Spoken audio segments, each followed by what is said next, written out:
Welcome to Higher Rock Education. This video is a summary of the causes of inflation and should be used to supplement our lessons on inflation. Inflation is the increase in the general level of prices and the reduction in the value of money. We're going to discuss three causes of inflation. First is the quantity theory of money. The quantity theory of money is a simple macroeconomic model illustrating the relationship between a quantity of money in circulation, the gross domestic product, and prices. Economists use the formula MV equals PY, where M is the money supply, V is the velocity money is spent, or the turnover of each dollar spent, and P is the general price level, and Y is the total output. MV would equal the total money spent. Think of it as the number of dollars in circulation times the number of times this dollar is spent.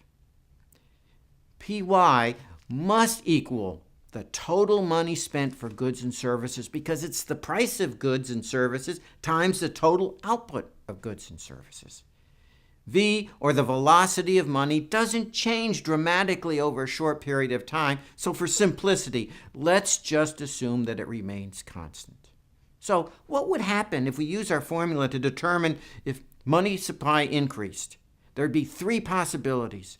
Prices could rise, output could increase, or some combination of changes in output and prices to balance the equation. Assume a war breaks out, or there's a new social program that must be paid for. How will the government pay for these needs? A government has three sources of money: tax revenue, debt, or printing money. The government could raise taxes, but that's going to probably slow down economic growth, and obviously it's going to be very unpopular with the voters. The government may be able to borrow money, but the money eventually has to be paid back, and that too can slow the economy by pushing up interest rates. Sometimes the government's unable to borrow money. Imagine you were an investor during the American Revolution. Would you lend money to the United States if you wanted to be paid back? After all, the odds were in the favor of England winning.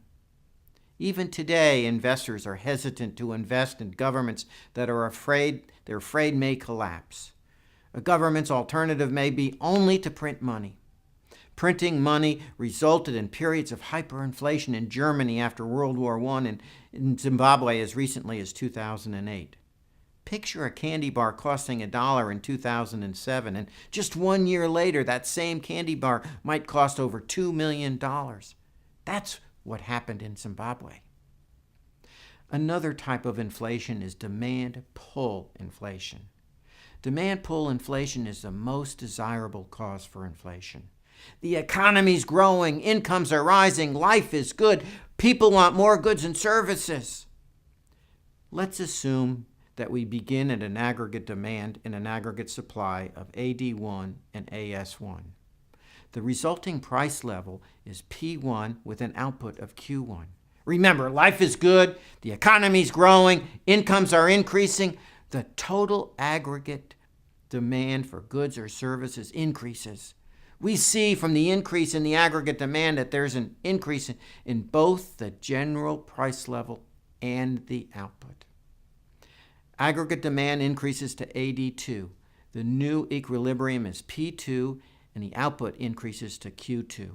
Demand-pull inflation is considered more desirable because the higher prices are fueled by a growing economy. The final model we will consider is cost-push inflation. Let's return to the original graph of aggregate demand and aggregate supply. This time, we're going to assume there's a reduction in the aggregate supply from AS1 to AS2. The result, an increase in prices from P to P2 and a reduction in output to Q2. This is a terrible combination. The economy is stagnant and prices are increasing. Economists call this stagflation. What causes stagflation? Normally, stagflation occurs when there is a shock to the economy that increases virtually every producer's cost. For example, when energy prices skyrocketed following the Arab oil embargo, the U.S. economy experienced stagflation. These models help us understand the primary causes of inflation: printing money, a growing aggregate demand, or increasing costs that result in a reduction in the aggregate supply. Thank you. To learn more about this lesson and other important economic concepts, please visit our website at higherrockeducation.com. Thank you.